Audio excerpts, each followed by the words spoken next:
warahmatullahi wabarakatuh. Waalaikumsalam warahmatullahi wabarakatuh.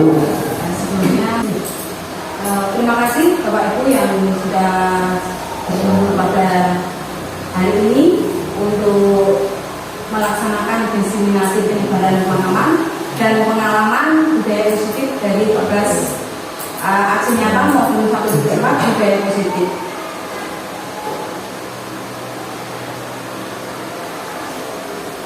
Selamat datang Bapak Ibu Guru Hebat. Mari kita belajar bersama. Kita nanti akan berkolaborasi, saling mendukung untuk mewujudkan disiplin positif di sekolah kita yang perintah ini. Sehingga nanti apa yang sudah kita terapkan, apa yang sudah kita laksanakan, apa yang sudah saya paparkan pada hari ini nanti, Bapak Ibu sudah akan lebih paham untuk bagaimana Bapak Ibu menjalankan tugas sebagai manajer kepemimpinan di dalam belajar Bapak Ibu semuanya. Yang pertama yaitu tentang konsep utama modul budaya positif. Ya. Nah, di sini kita awali dengan perubahan paradigma. Lalu di situ ada disiplin positif, ada posisi kontrol restitusi, ada kebutuhan dasar manusia, keyakinan kelas, dan motivasi perilaku manusia, dan segitiga restitusi.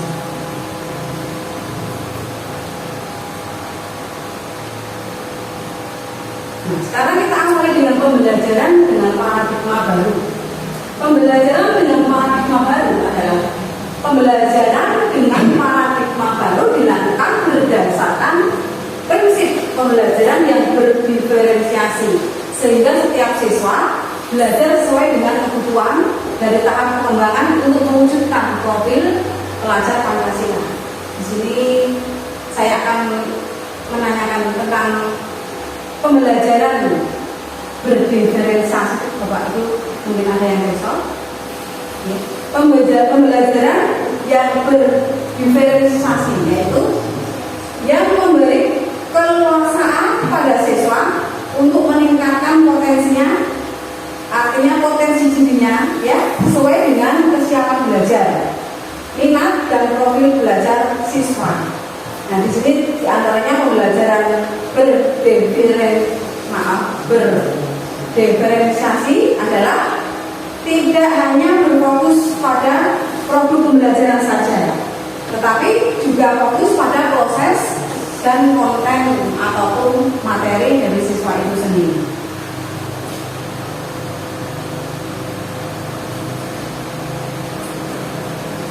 Disiplin positif. Disiplin positif, apakah artinya tentang disiplin positif itu? Bisa kita artikan ya, disiplin positif itu merupakan salah satu cara penerapan disiplin yang bertujuan untuk menumbuhkan kesadaran serta memberdayakan anak untuk melakukan sesuatu tanpa ancaman dan hukuman. Lalu yang juga bisa kita maknai bahwa disiplin positif itu sebagai pendidik ya, kita tentunya mempunyai tujuan. Kita adalah menciptakan anak-anak yang memiliki disiplin diri, sehingga mereka bisa berperilaku dengan mengacu pada nilai-nilai kebajikan universal dan memiliki motivasi intrinsik bukan ekstrinsik. Nah, di sini yang termasuk nilai-nilai kebajikan. Bapak Ibu Guru pernah menciptakan nilai-nilai kebajikan yang ada di sekolah Bapak itu apa di dalam kelas tentunya. Jadi nilai-nilai kebajikan itu, kebajikan artinya baik. Jadi di situ di dalam kelas itu terdapat nilai kebaikan. Nah kebaikan yang bagaimana? Kebaikan tentang semua, tentang materi pembelajaran, tentang anak ini ada kaitannya dengan perilaku. Nah, bisa dikatakan dengan kejujuran anak, dengan motivasi yang membangun dan sebagainya. Ya. Lalu yang motivasi intrinsik itu adalah motivasi. Di sini anak-anak itu mempunyai motivasi yang harus didukung ya, sebagai guru kita itu harus mengaktifkan, ya. Mengaktifkan yaitu berfungsi sehingga tidak perlu rangsangan. Jadi anak itu tidak membutuhkan rangsangan dari luar karena apa? Anak-anak itu sudah memiliki karakter, sudah memiliki dorongan sendiri, bukan dorongan dari orang lain, sehingga anak itu bisa mewujudkan dirinya sendiri, tidak menunjukkan individu sendiri karena sudah mempunyai motivasi intrinsik. Jadi sudah terbentuk, terbentuk karena dari dirinya sendiri atau dari dalam diri anak itu sendiri. Tetapi kalau motivasi ekstrinsik itu motivasi yang perlu didorong, didukung oleh bapak ibu guru semua.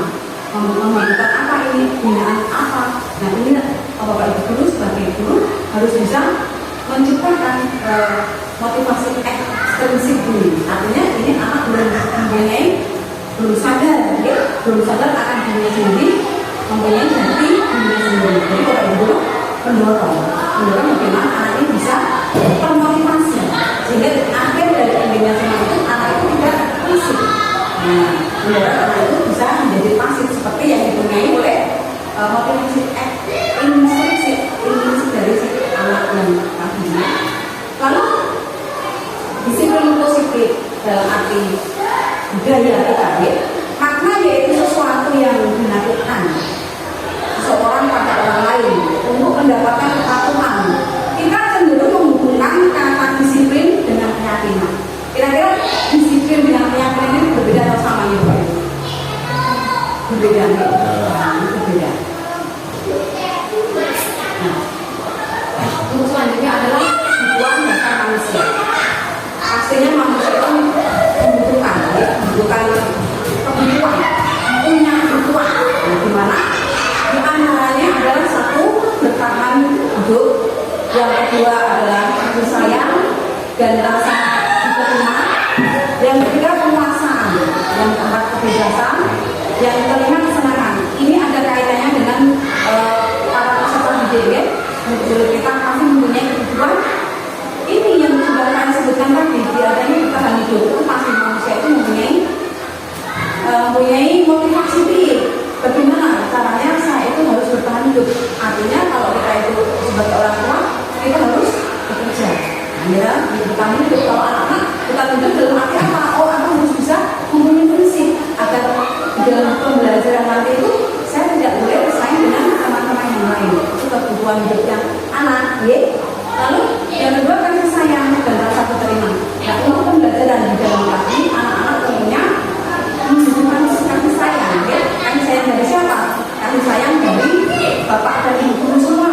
Nah, kasih sayang, rasa diterima sebagai siswa di dalam kelas tersebut. Artinya di sini anak itu berhak menerima kasih sayang. Kalau biasanya kalau kita menerima anak, itu artinya anak itu juga sudah melakukan kewajiban. Yang ketiga adalah penguasaan. Di mana anak ini dalam penguasaan materi, nanti anak ini bisa berkembang atau tidak itu tergantung dari kita sebagai guru.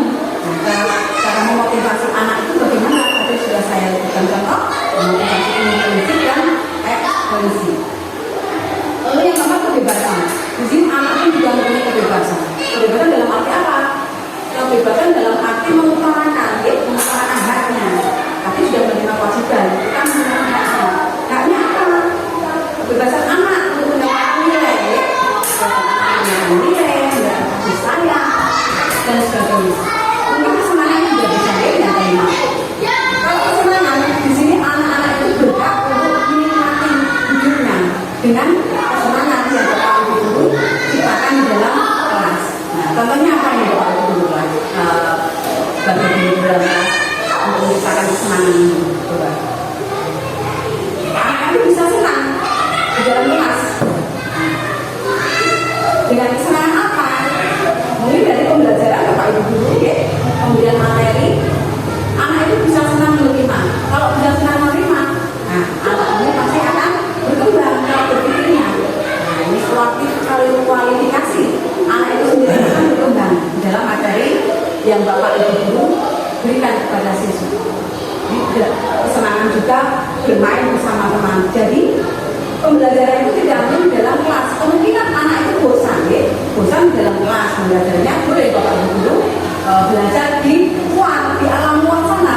Nah disinilah mungkin anak yang sudah bosan di dalam kelas itu pasti dalam hatinya ingin membutuhkan kesenangan untuk dari Bapak Ibu guru semuanya, yaitu Bapak Ibu guru membimbing anak-anak keluar di dalam pembelajaran alam. Jadi tentang kebutuhan dasar manusia yang kaitannya dengan peserta hidup kita. Okay? Yang selanjutnya adalah motivasi perilaku manusia. Motivasi perilaku manusia, nah ini merupakan adalah dorongan yang timbul pada diri seseorang secara sadar atau tidak sadar untuk melakukan suatu tindakan dengan tujuan. Nah ini kaitannya dengan peserta hidup kita. Jadi peserta hidup kita itu harus didorong agar timbul apa Bapak Ibu? Timbul kesadaran untuk mencapai suatu tujuan. Nah, jadi dibutuhkan sekali untuk memberikan motivasi perilaku kita. Nah ini yang pertama adalah contohnya menghindari ketidaknyamanan. Ini biasanya kalau susah untuk menghindari ketidaknyamanan, ini bisa murid melakukan disiplin diri karena takut dihukum. Ini adalah tingkatan terendah dari motivasi perilaku manusia. Lalu contoh yang kedua adalah untuk mendapatkan imbalan atau penghargaan dari orang lain. Nah ini contohnya adalah murid melakukan disiplin diri karena ia menginginkan imbalan. Okay? Nah motivasi ini satu tingkat di atas motivasi yang pertama. Nah ini yang kedua. Lalu yang ketiga, untuk menjadi orang yang mereka inginkan dan menghargai dirinya sendiri dengan nilai-nilai yang mereka percaya. Nah, contohnya adalah murid melakukan disiplin diri karena sadar akan nilai kebajikan. Ini adalah motivasi yang akan membuat seorang memiliki disiplin yang positif. Dari ketiga contoh motivasi ini, Bapak Ibu bisa membedakan. Yang pertama menghindari ketidaknyamanan. Nah ini harus bagaimana melakukan disiplin diri karena takut dihukum. Oke, biasanya Bapak Ibu ada rasa sadar maupun tidak itu pernah atau tidak. Nah itu anak merasa terancam dengan hukuman. Nah ini biasanya anak akan takut akan hal itu.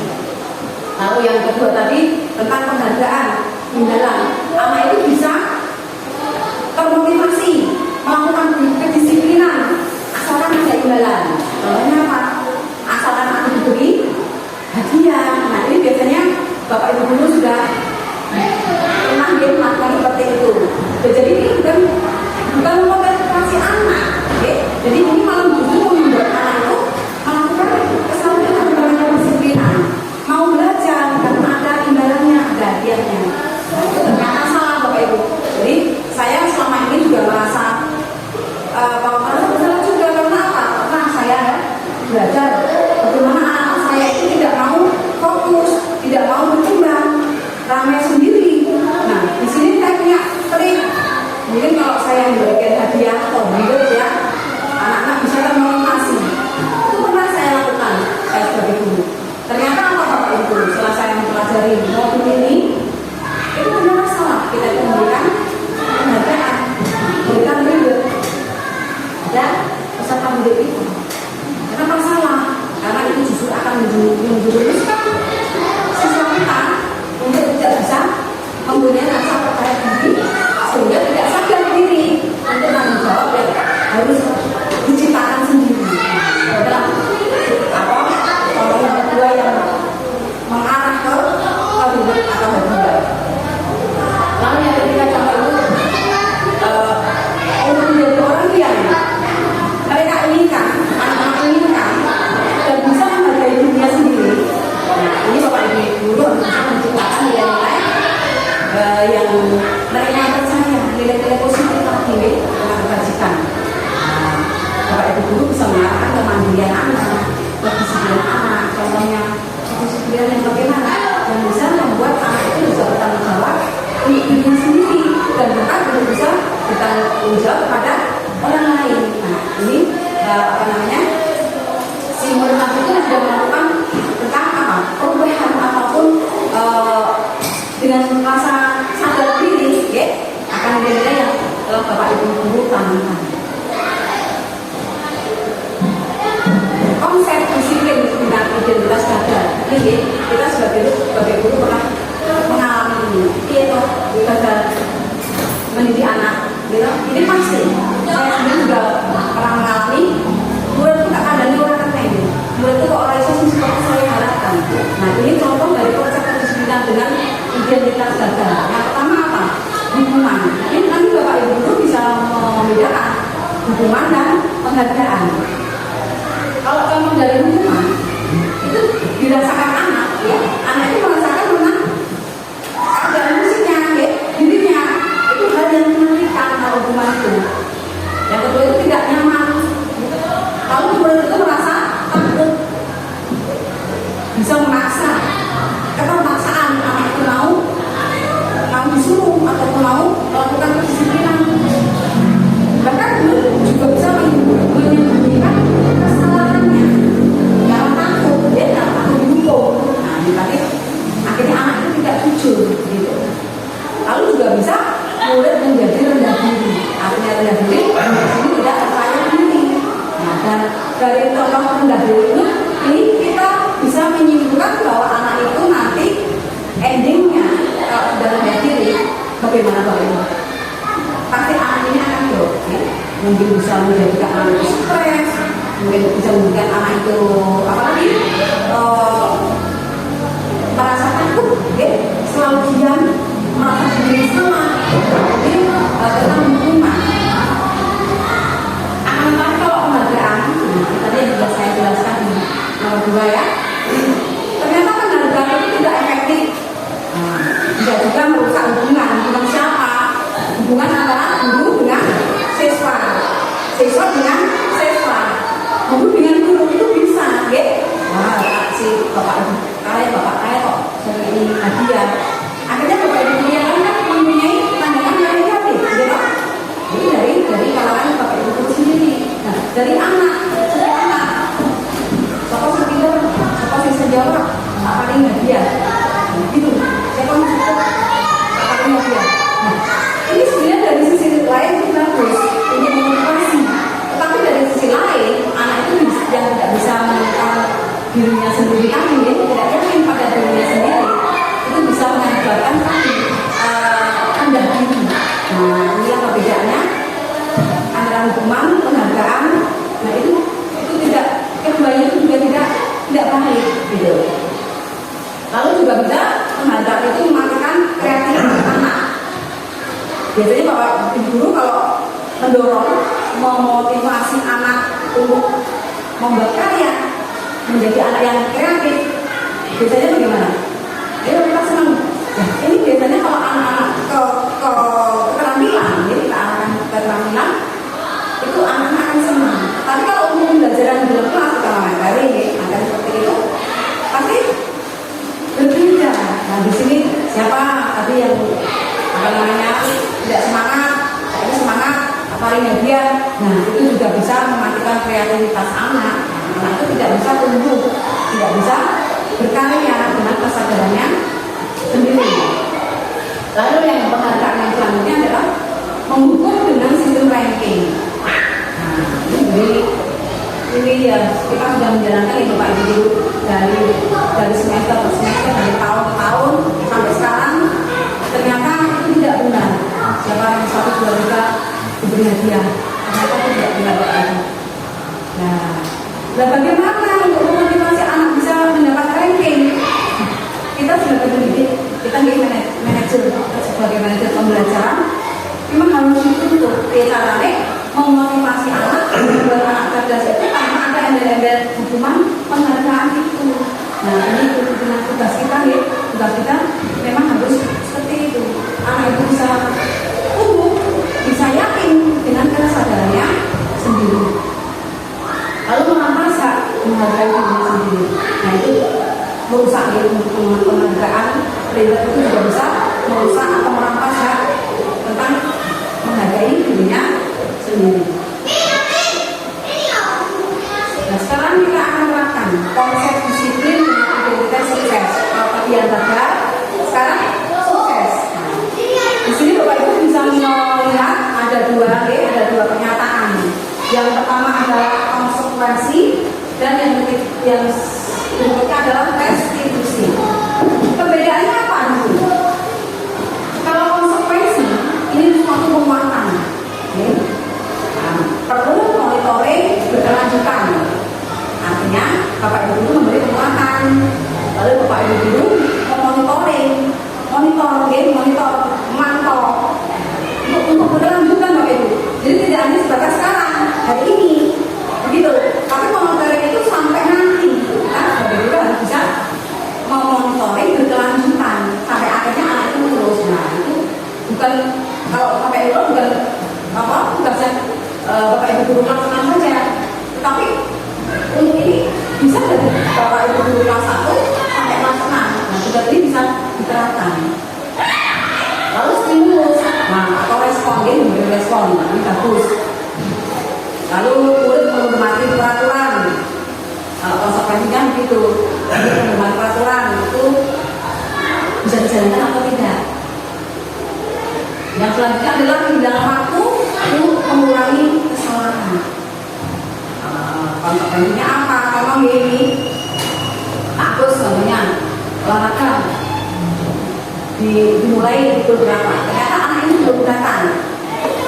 Mungkin Pak Agus menyuruh anak tersebut berlari karena tidak menepati waktu, ya, tidak disiplin.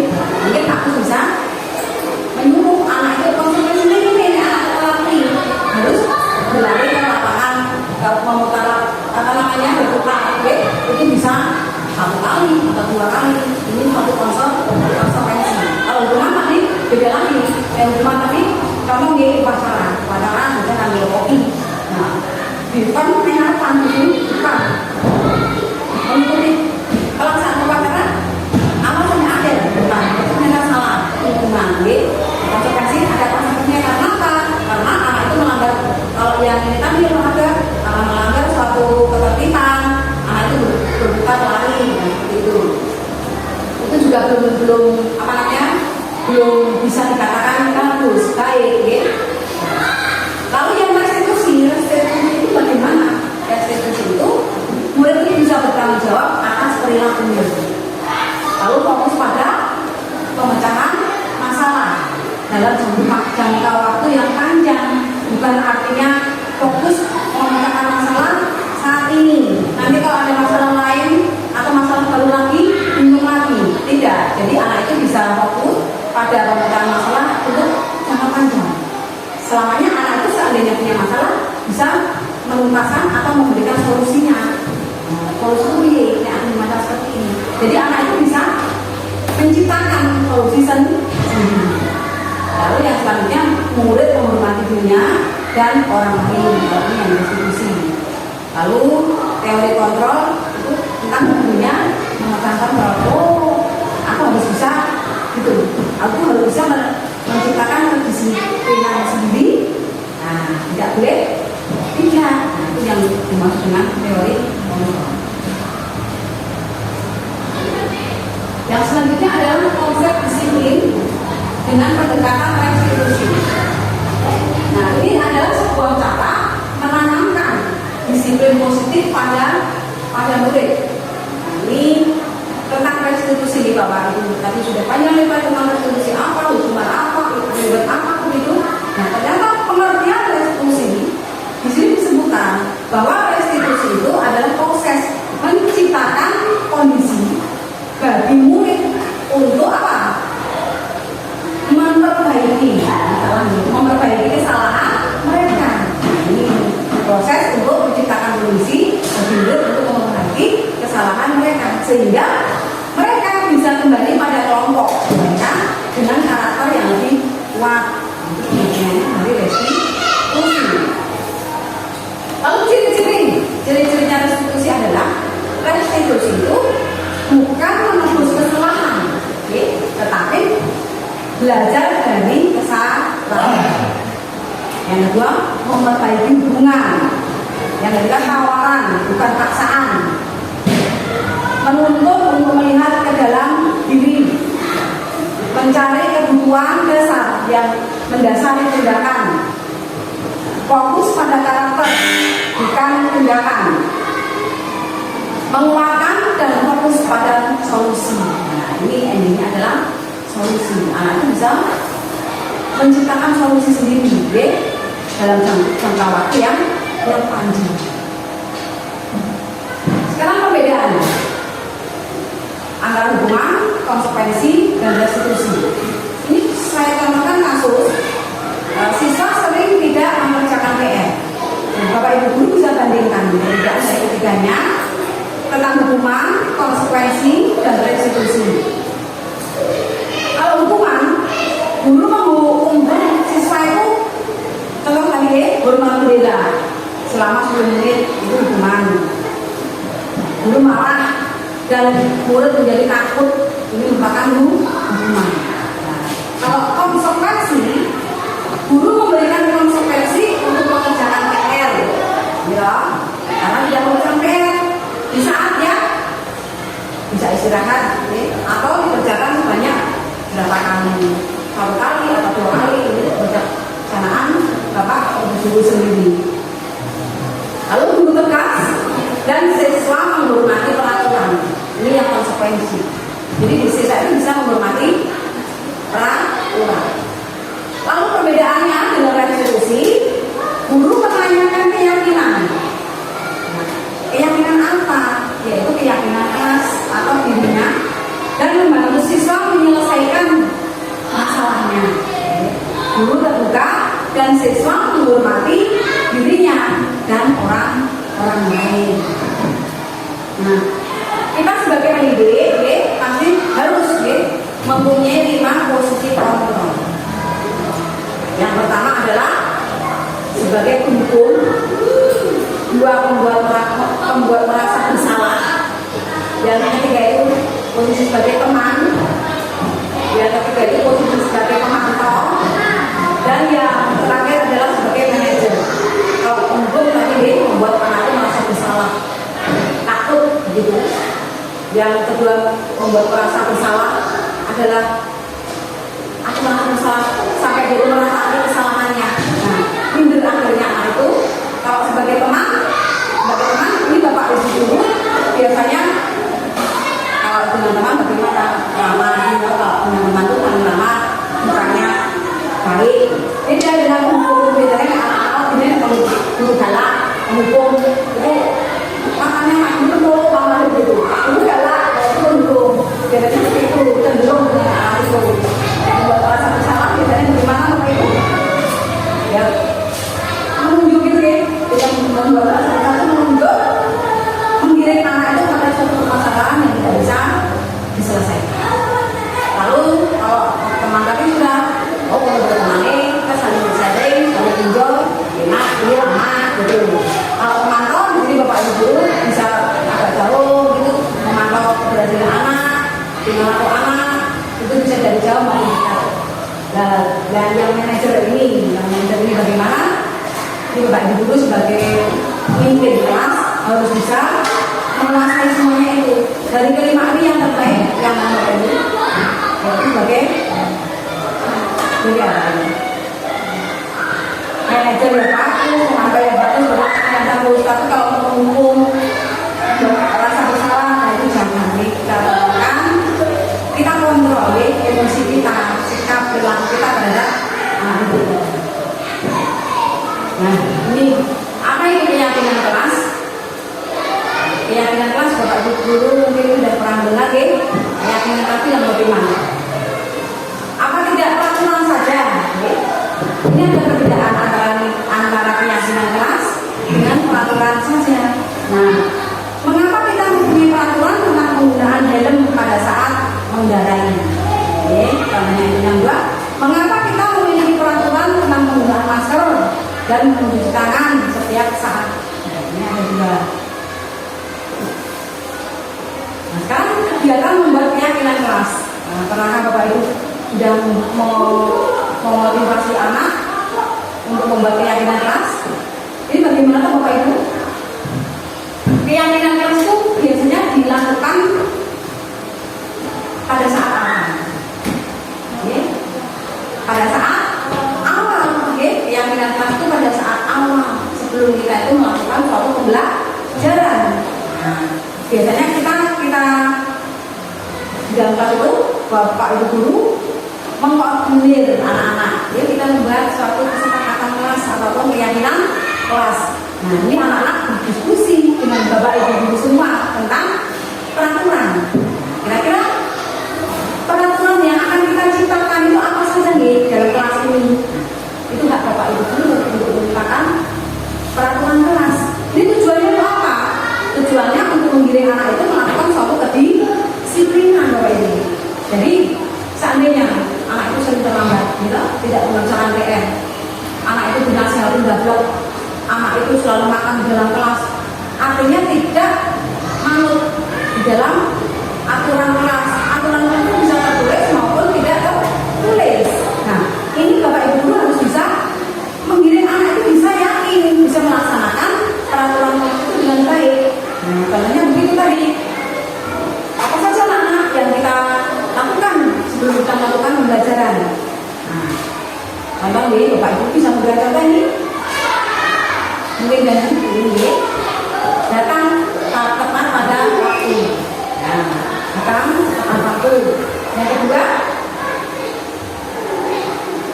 lagi boleh ini bapak ibu. Jadi bapak ibu menciptakan ini bersama anak-anak itu bebas, tidak makan di dalam kelas atau berdoa dulu ya, berdoa dulu sebelum pembelajaran. Mungkin kalau sudah mengarah ke yang lain, biar anak itu bisa melakukan disiplin itu dengan benar-benar, secara yakin. Datang tidak boleh terlambat, tidak boleh makan di dalam kelas, apalagi tidak boleh bersihul di dalam kelas, tidak boleh mencoret-coret pekerjaan teman lain, atau mungkin tidak boleh kalau kita dalam forum diskusi tidak boleh tidak menghargai, kita harus menghargai pendapat orang lain. Jadi yang secara diskusi seperti itu. Ya, nanti bapak ibu guru bisa menanamkan itu pada kelasnya masing-masing. Lalu yang kedua, merumuskan peraturan menjadi keyakinan. Nah, untuk apa ini anak-anak kita ciptakan seperti ini? Itu kita merumuskan nih, setelah anak-anak kita merumuskan aturan itu menjadi keyakinan. Itu harus kita jalankan anak-anak, harus kita lakukan agar kita bisa menjalankan suatu kedisiplinan. Nah, kalau sudah bapak ibu guru nanti tulis deh, bapak ibu guru tulis tadi tentang keyakinan kelas 1 sampai 5 tadi deh, tulis. Bisa ditempelkan di papan tulis gitu, atau menggunakan bimbing seperti itu dengan kertas-kertas tempel. Nah, ini pasti anak-anak senang sekali, banyak sekali. Coba ciptakan semuanya, memberikan kertas tempel tadi. Pasti jawaban anak-anak mengarah ke pengarahnya ke positif ya bapak ibu ya. Nah, kalau sudah ini tadi dirumuskan keyakinan. Kalau sudah tempelkan itu. Nah, artinya anak-anak semua satu kelas ini harus menurut aturan atau keyakinan kelas yang sudah kita buat di situ. Nah, kalau melanggar bagaimana? Pasti ada sanksinya gitu ya. Nah, itu pasti nanti seperti itu. Nah, sekarang kita ke arah segitiga restitusi. Segitiga restitusi itu ada nih bapak ibu dulu. Di sini ada segitiga biru, ada biru, ada macam-macam yang kuning dan sebagainya. Tapi saya ingin yang itu saja. Restitusi adalah proses menciptakan kondisi bagi murid untuk memperbaiki kesalahan mereka, sehingga mereka bisa kembali pada kelompok mereka yang dengan karakter yang kuat. Jadi menurut Bosen tahun 2004. Nah, restitusi ada segitiga. Nah, ini ya, tentang restitusi ini kita arahnya kemana dulu? Ini biasanya kalau bapak ibu dulu menemukan suatu masalah pada diri anak, ya, atau kasus kayak kemarin saya menemukan kasus kelas 3 yang makan di dalam kelas, ya, terus kelas 6 yang malas belajar di dalam kelas. Bapak ibu guru bisa meyakini ini ketika restitusi.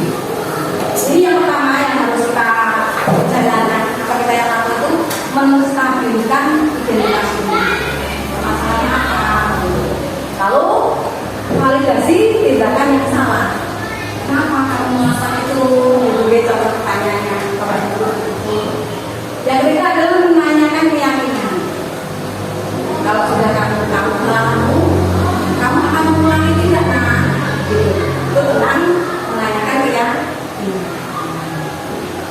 Ya. Nah, di sini restitusi itu bukan untuk menebus kesalahan. Restitusi adalah sebuah tawaran dan bukan paksaan. Jadi restitusi fokus pada solusi, dapat mengembalikan murid yang berbuat salah pada dalam mobil. Ini tadi sudah penjelasan saya tentang restitusi sertifikat tadi. Pengestaan dengan identitas itu tidak langsung menyalahkan siswa. Semua pernah melakukan kesalahan. Kalau kita menghadapi anak, kita mendapatkan dalam hal itu suatu permasalahan pada diri anak. Nah itu kita yang pertama kali harus kita lakukan adalah menstabilkan identitas. Dia tidak langsung yang anak siswa, kamu salah ini. Bukan seperti itu. Kalau yang kedua validasi tindakan yang salah. Alasanmu apa? Kamu melakukan hal tadi. Itu namanya validasi tindakan. Kalau yang selanjutnya adalah menanyakan keyakinan dari kesalahan siswa.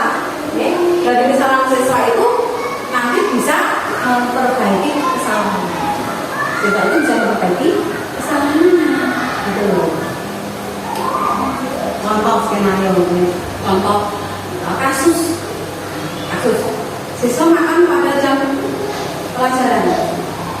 Ini kemarin saya membuat studi kasus, sudah saya buat skenario nya tentang siswa kelas 3. Namanya Sania dan yang aktif di dalam kelas 3. Namun pada hari ini Sania lupa sarapan pagi sebelum berangkat sekolah karena perutnya lapar.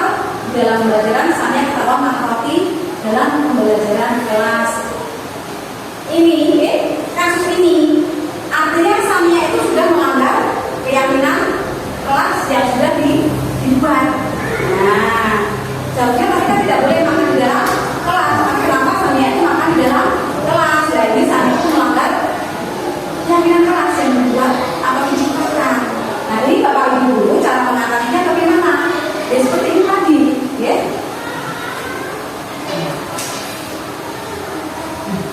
Bapak Ibu menstabilkan identitas dulu. Nah, artinya bagaimana itu? Bapak Ibu tanyain dulu. Menanyai siswa, kenapa kamu makan di dalam kelas, Nak? Contoh Bapak Ibu menanyakan suatu kesalahan anak yang juga melanggar keyakinan kelas. Kemudian validasi tindakan yang salah. Validasi artinya apa tadi? Menanyakan. Karena saya lapar Bu, mungkin saya jawabnya seperti itu karena lapar Bu. Saya tadi tidak sarapan karena itu tidak masak, gitu. Nah jadi ibu gurunya, bapak ibu gurunya itu validasi dulu, lalu anaknya memberikan alasan. Nah akhirnya ketika suatu validasi tindakannya. Lalu yang kedua menanyakan keyakinan. Dari kesalahan tadi, Sania sudah melanggar keyakinan dalam kelas. Tahu tidak Nak, itu salah satunya tindakan seperti itu. Nah, tapi anak tadi sadar, aku telah melanggar keyakinan yang sudah kita buat. Nah itu artinya dari kesalahan bisa memperbaiki kesalahan. Nanti ya itu. Lalu ada permasalahan lagi, contoh di kelas 6 saya temukan tidak aktif belajar. Tidak aktif belajar ini si anak tadi adalah namanya Chandra, adalah seorang murid yang aktif dalam mengikuti setiap pelajaran. Namun hari ini dia terlibat bermalas-malasan.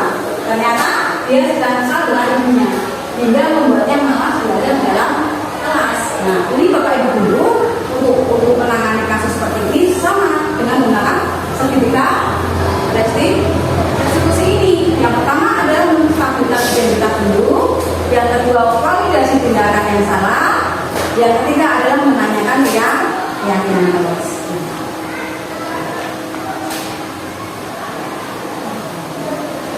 Terima kasih Bapak Ibu.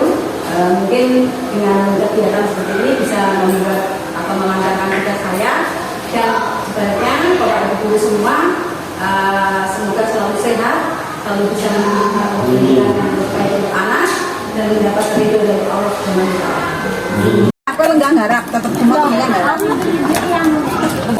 Tuh, Sania, kok makan? Kenapa? Kenapa? Sudah sarapan belum? Oh, belum. Sudah. Tahu tidak dipanggil Bu Guru ke sini kenapa? Iya. Tadi Bu Guru lihat dalam kelas Sania itu makan dalam pembelajaran. Kenapa, Nak? Karena belum sarapan dulu. Oh, belum sarapan. Kenapa, Nak? Karena takut terlambat sekolah. Oh, tadi malam tidurnya jam berapa? Jam 9 dulu. Jam 9. Berarti Sania besok sebelum berangkat harus sarapan dulu ya. Iya, Bu. Sania tahu tidak? Masih ingat kan Sania tentang keyakinan kelas kita? Masih, Bu. Nah, kalau masih apa saja keyakinan kelas kita yang pertama adalah harus sarapan dulu. Yang kedua baru makan. Yang ketiga tidak boleh makan di dalam kelas. Ya, bisa tidak Sania? Dan kapan Sania tidak akan makan di kelas lagi? Besok, Bu. Bisa. Nah, karena Sania anak yang pintar, bertanggung jawab, pasti bisa. Ya Nak ya? Iya, Bu. Terima kasih. Assalamualaikum warahmatullahi wabarakatuh.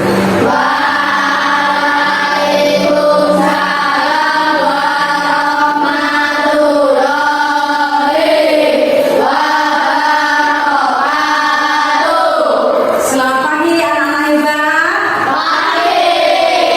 Nah, mana semangatmu? Nah, semua itu pada semangat. Lah, kenapa kamu lesu-ndra? Kok kamu kayak gini terus? Kenapa itu kamu lesu-lesunan? Kok enggak semangat? Karena saya tidak diberikan HP. Tidak diberikan HP. Nah, teman-teman kan orang diberikan HP juga semangat ini. Mana bukumu? Buku pelajaran mana? Di rumah, kenapa tidak dibawa? Karena saya lesu. Lesu. Lesu artinya malas belajar. Tapi kenapa ini kamu berangkat ke sekolah? Karena saya mau nilai-nilai saya mau tidak turun. Nah, di sini pengen HP nih, lesu, semangat. Kamu udah sarapan belum? Belum sarapan juga. Waduh, ini teman-teman udah semangat belajar loh ini. Udah buka buku, udah siap untuk menerima pembelajaran. Tapi kamu kok sombong terus ini. Nah, ini pasti kamu punya masalah ini, ya enggak? Punya masalah kamu? Iya, Bu. Tahukah kamu guru panggil ke sini kenapa? Tidak, Bu. Kalau itu Chandra, tapi guru lihat di dalam kelas kamu itu tidak aktif belajar, kamu bermalas-malasan. Tadi Bu Guru lihat kamu tuh lesu. Ada masalah apa? Ya, Bu, saya kesal sama ibu. Kesel sama ibu. Oh, begitu ya. Kamu bilang malas sekolah, tapi kenapa masih berangkat sekolah? Karena saya takut kalau nilai-nilai saya. Oh, berarti kalau begitu kamu itu punya rasa tanggung jawab. Bagus itu Nak namanya. Ya, Bu. Sekarang Bu Guru ingin tanya, kamu masih ingat tidak dengan kesepakatan kelas yang kita ciptakan? Masih, Bu. Kalau masih ingat, kira-kira kesepakatan apa yang kamu langgar hari ini, Nak? Kesepakatan aktif dalam mengikuti pembelajaran, Bu. Oh iya, apakah dengan kamu bermalas-malasan belajar, malas-malasan sekolah, apakah nantinya ibumu akan memberikan HP untuk kamu? Tidak, Bu, saya malah tidak dapat mengikuti pembelajaran hari ini, Bu. Saya rugi. Nah, kira-kira dari situ kamu bisa tidak mencari solusi untuk menyelesaikan masalah, Nak? Saya akan terus belajar, nanti sepulang sekolah akan minta maaf pada ibuku. Dan saya akan menabung untuk membeli HP, Bu. Nah, Begitu dong, tetap semangat, tetap belajar, dan tetap menjadi anak yang baik ya. Terima kasih Bu. Sama-sama nak. Assalamualaikum, nama saya Chandra. Menurut saya pemecahan masalah tersebut sangat efektif karena menyelesaikan masalah dengan senang hati, sehingga siswa dapat menyadari kesalahan dan tidak merasakan disalahkan, serta mendapatkan penguatan untuk lebih baik. Terima kasih.